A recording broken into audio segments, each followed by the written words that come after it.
Hello বন্ধুরা, আপনারা কেমন আছেন? আজকের আরও একটি নতুন ভিডিও নিয়ে চলে এসেছি। তো খাসির মাংসের কাবাব বানাবো। এখানে আমি চর্বি আর মাংস মিলিয়ে 300 গ্রাম মাংস নিয়ে নিয়েছি।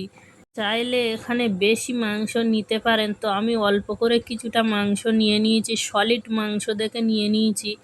আর এখানে দেখুন তেল দিয়ে আমি মাংসটা দিয়ে দিয়েছি। দেওয়ার পরে আমি নুন, হলুদ আর লাল মরিচের গুঁড়ো দিয়ে আমি ওটাকে সিদ্ধ করতে দিয়েছিলাম। দেখুন অনেকটা পানি শুকিয়ে গিয়েছে, যার পরে দেখুন তেল ছেড়ে দিয়েছে। আর এই মাংসে একটু তেল বেশি করে দিতে হবে।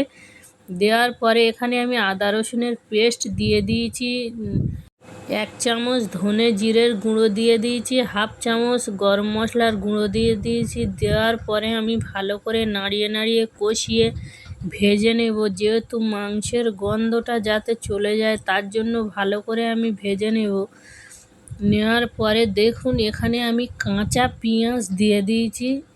আমি কিন্তু এর আগে পেঁয়াজ দিইনি, আমি এখন পেঁয়াজ দিয়ে দিচ্ছি। কাঁচা পেঁয়াজ দেওয়ার পরে গ্যাসটা পুরো লোতে রাখবেন। রাখার পরে একটু